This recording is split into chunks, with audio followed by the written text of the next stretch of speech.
नमस्कार दोस्तों, साहित्य हमारे देश का मैं आप सभी का एक बार फिर स्वागत करती हूँ। आज जो कहानी मैं आपके लिए लेके आई हूँ, कहानी का नाम है भिखारिन। कहानी रविन्द्रनाथ टैगोर द्वारा लिखी गई है।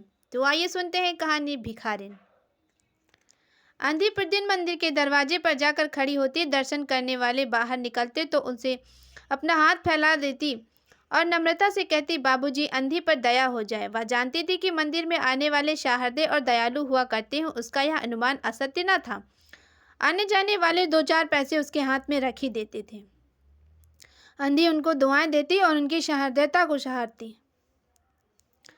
स्त्रियां भी उसके पल्ले में थोड़ा बहुत अनाज डाल जाया करती थी। प्रातः से संध्या तक वह इसी तरह हाथ फैलाए खड़ी रहती। इसके पश्चात मन ही मन भगवान को प्रणाम करती और अपनी लाठी के सहारे वह झोपड़ी का पथ ग्रहण करती। उसकी झोपड़ी नगर के बाहर थी। वास्तव में रास्ते में याचना करती जाती, किंतु राहगीरों से अधिक संख्या श्वेत वस्त्र वालों की थी, जो पैसे देने की अपेक्षा झिड़कियां दिया करते थे। तब भी अंधी निराश न होती और उनकी याचना बराबर जारी रहती। झोपड़ी तक पहुंचते पहुंचते उसे दो चार पैसे और मिल जाते थे। झोपड़ी के समीप पहुंचते ही एक 10 वर्ष का लड़का उछलता कूदता आता और उसे चिपट जाता। अंधी टटोल कर उसके मस्तक को चूमती। यह बच्चा कौन है, किसका है, कहाँ से आया, इस बात की कोई परिचय नहीं थी। 5 वर्ष हुए, पास पड़ोस वालों ने उसे अकेले देखा था। इन्हीं दिनों एक दिन संध्या के समय लोगों ने उसकी गोद में एक बच्चा देखा। वह रो रहा था। अंधी उसे मुख चूम चूम कर उसे चुप कराने का प्रयत्न कर रही थी। वह कोई असाधारण घटना न थी, अतः किसी ने भी न पूछा कि बच्चा किसका है। उसी दिन से यह बच्चा अंधी के पास था और प्रसन्न था। उसको वह अपने से अच्छा खिलाती और अपने से अच्छा पहनाती। अंधी ने अपनी झोपड़ी में एक हांडी गाड़ रखी थी। संध्या समय जो कुछ मांग कर लाती उसमें डाल देती। उसे कोई किसी वस्तु से ढांप देती, क्योंकि किसी दूसरे व्यक्ति की दृष्टि उस पर ना पड़े। खाने के लिए अन्न मिल जाता था, इसे काम चलाती थी। पहले बच्चे का पेट भर खिला देती, फिर स्वयं खाती। रात को बच्चे को अपने सीने पर लेकर वहीं पड़ जाती। प्रातःकाल होते ही उसे खिला पिला कर वह फिर मंदिर के द्वार पर जा खड़ी होती।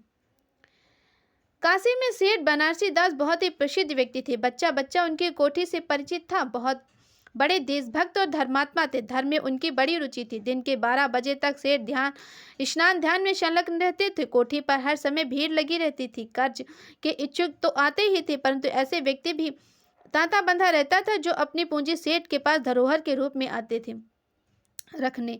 सैकड़ों भिखारी अपनी जमा पूंजी इन्हीं सेठ जी के पास जमा कर जाते थे। अंधी को भी यह बात ज्ञात थी, परंतु पता नहीं अब तक वह अपनी कमाई यहाँ जमा करने में क्यों हिचकिचाती थी। उसके पास काफी रुपए हो गए थे। हांडी लगभग पूरी भर गई थी। उसको शंका थी कि कोई चुरा ना ले। एक दिन संध्या के समय हांडी को उसने उखाड़ी और अपने फटे आंचल से छिपाकर सेठ जी की कोठरी पर आ पहुंची। सेठ बही खाते को पृष्ठ उलट रहे थे। उन्होंने पूछा, क्या है रे बुढ़िया? अंधी ने हांडी उनके आगे सरका दी और डरते डरते कहा, सेठ जी, इसे अपने पास जमा कर लो। मैं अंधी हूँ, अपाहिज कहाँ रखती फिरूंगी। सेठ ने हांडी की ओर देखकर कहा, इसमें क्या है? अंधी ने उत्तर दिया, भीख मांग मांग कर अपने बच्चे के लिए दो चार पैसे संग्रह किए हैं, अपने पास रखते हुए डरती हूँ। कृपया इन्हें अपने पास कोठी में रख ले। सेठ ने मुनीम की ओर संकेत करते हुए कहा, बही में जमा कर लो। फिर बुढ़िया से पूछा, तेरा नाम क्या है? बुढ़िया ने अपना नाम बताया। मुनीम जी ने नकदी गिनकर उसके नाम से जमा कर ली। वह सेठ को आशीर्वाद देते हुए अपनी झोपड़ी में चल दी। 2 वर्ष बहुत सुखी से बीते। इसके पश्चात एक दिन लड़के को ज्वर ने आ दबाया। अंधी ने दवा दारू की झाड़ फूंक से भी काम लिया। टोने टोटके की परीक्षा की, परंतु संपूर्ण यत्न व्यर्थ सिद्ध हुए। लड़के की दशा दिन पर दिन बुरी होती गई। अंधी का हृदय टूट गया। साहस ने जवाब दे दिया। निराश हो गए, परंतु फिर ध्यान आया कि संभवतः डॉक्टर के इलाज से फायदा हो जाए। इस विचार के आते ही वह गिरती पड़ती सेठ जी की कोठी पर जा पहुंची। सेठ उपस्थित थे। अंधी ने कहा, सेठ जी, मेरी जमा पूंजी में से 5-10 रुपए मुझे मिल जाए तो आपकी बड़ी कृपा होगी। मेरा बच्चा मर रहा है, डॉक्टर को दिखाऊंगी। सेठ ने कठोर स्वर में कहा, कैसी जमा पूंजी, कैसे रुपए? मेरे पास किसी के रुपए जमा नहीं। अंधी ने रोते हुए उत्तर दिया, 2 वर्ष हुए हैं मैं आपके पास धरोहर रख गई थी, दे दीजिए, बड़ी दया होगी। सेठ ने मुनीम की ओर रहस्यमयी दृष्टि से देखते हुए कहा, मुनीम जी, जरा देखना तो इसके नाम की कोई पूंजी जमा है क्या? तेरा नाम क्या है रे? अंधी ने जान में जान आई, आशा बंधी। पहला उत्तर सुनकर उसने सोचा कि सेठ बेईमान है, किंतु वह सोचने लगी संभवतः उसे ध्यान न रहा होगा। ऐसे धर्मी व्यक्ति भी भला कहीं झूठ बोल सकते हैं। उसने अपना नाम बता दिया। उलट पलट कर देखा, कहीं कहीं नहीं उसका ना तो नाम था, ना उसके नाम पर एक पाई जमा थी। अंधी वहीं बैठी गई और रोने लगी। उसने रो रो कर कहा, सेठ जी, परमात्मा के नाम पर, धर्म के नाम पर कुछ दे दीजिए। मेरा बच्चा जी जाएगा, मैं जीवन भर आपके गुण गाऊंगी, परंतु पत्थर में जोक ना लगी। सेठ जी ने क्रुद्ध होकर उत्तर दिया, जाती है या नौकरों को बुलवाऊं? अंधी लाठी टेक कर खड़ी हो गई और सेठ के मुंह की ओर देखकर बोली, अच्छा, भगवान तुम्हें बहुत दे, और अपनी झोपड़ी की ओर चल दी। यह आशीष न था, बल्कि एक दुखी का श्राप था। बच्चे की दशा बिगड़ती गई। दवा दारू हुई ही नहीं, फायदा क्या होता। एक दिन उसकी अवस्था चिंताजनक हो गई, प्राणों के लाले पड़ गए। उसके जीवन में अंधी भी निराश हो उठी। सेठ जी रह रहकर उसे क्रोध आता था। इतना धनी व्यक्ति 2-4 रुपए दे देता तो क्या चला जाता। फिर मैं उसे कुछ दान मांगने न गई थी, मैं तो अपने ही रुपए मांगने गई थी। सेठ से घृणा हो गई। बैठे बैठे उसको कुछ ध्यान आया। उसने अपने बच्चे को अपनी गोद में उठाया और ठोकर खाते गिरती पड़ती सेठ के द्वार पर जा पहुंची और उनके द्वार पर धरना देकर बैठ गई। बच्चे का शरीर ज्वर से भभक रहा था और अंधी का कलेजा भी। एक नौकर किसी काम से बाहर आया।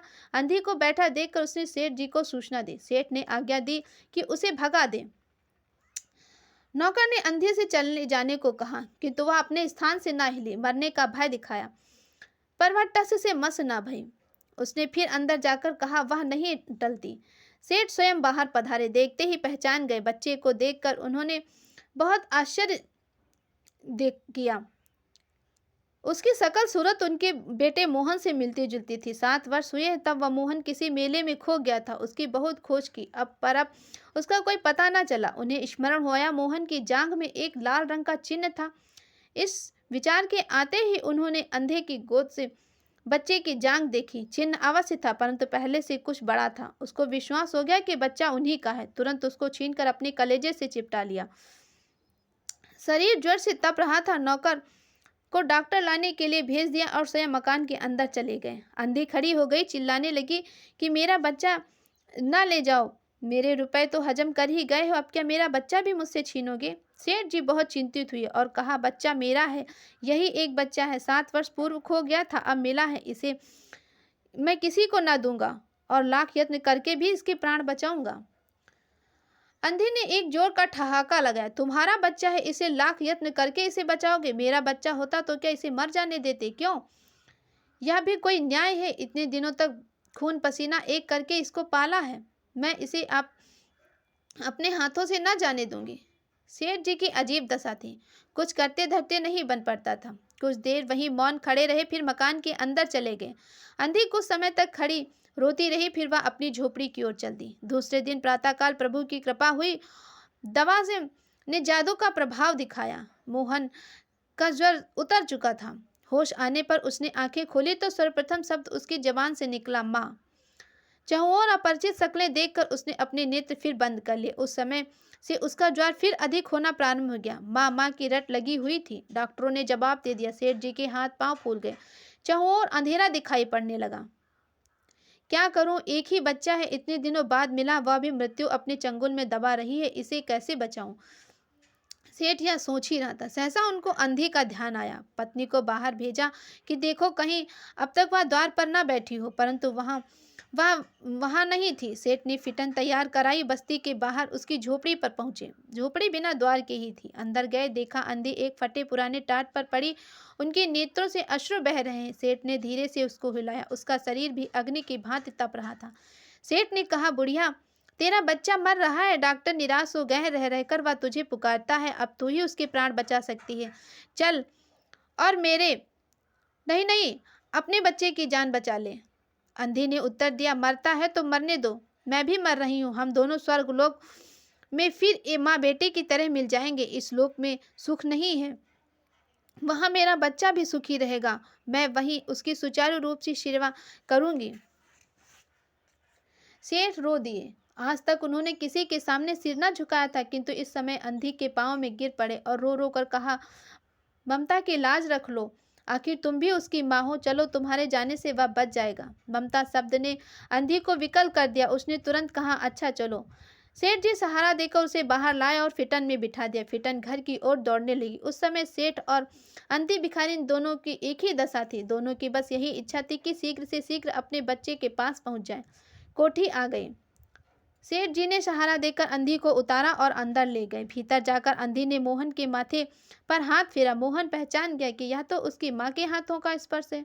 उसने तुरंत नेत्र खोले। उसे अपने समीप खड़े हुए देखकर कहा, माँ तुम आ गई। अंधी भिखारी मोहन के सिरहाने बैठ गई। उसे अपनी मोहन को सिर अपनी गोद में रख लिया। उसको बहुत सुख अनुभव हुआ। वह उसकी गोद में तुरंत सो गया। दूसरे दिन से मोहन की दशा अच्छी होने लगी। 10-15 दिन में वह बिल्कुल स्वस्थ हो गया। जो काम हकीम के जो सौंदे और वैद्य की पुड़िया और डॉक्टरों के मिक्सर ना कर सके थे, वह अंधी के स्नेहमयी सेवा ने पूरा कर दिया। मोहन के पूरी तरह स्वस्थ हो जाने पर अंधी ने विदा मांगी। सेठ जी ने बहुत कुछ कहा सुना कि वहीं उनके पास रह जाए, परंतु वह सहमत न हुई। विवश होकर विदा करना पड़ा। जब वह चलने लगी तो सेठ ने रुपए की एक थैली उनके हाथ में थमा दी। अंधी ने मालूम किया कि इसमें क्या है। सेठ ने कहा, इसमें तुम्हारी धरोहर है, तुम्हारे रुपए, मेरा वह अपराध। अंधी ने बात काट कर कहा, यह रुपए तो मैंने तुम्हारे मोहन के लिए ही संग्रह किए थे, उसी को दे देना। अंधी ने थैली वहीं छोड़ दी और लाठी टेकती हुई चल दी। बाहर निकलकर फिर उसने उस घर को की ओर नेत्र उठाए और नेत्रों में आंसू भर आए। किंतु वह भिखारिन होते हुए भी सेठ से महान थी। उस समय सेठ याचक था और वह दाता। तो आपको कहानी कैसी लगी हमें ज़रूर बताएं। साथ ही हमारे चैनल को लाइक और सब्सक्राइब करें, बेल आइकन प्रेस करें ताकि हमारी वीडियो आप तक सबसे पहले पहुंचे। धन्यवाद।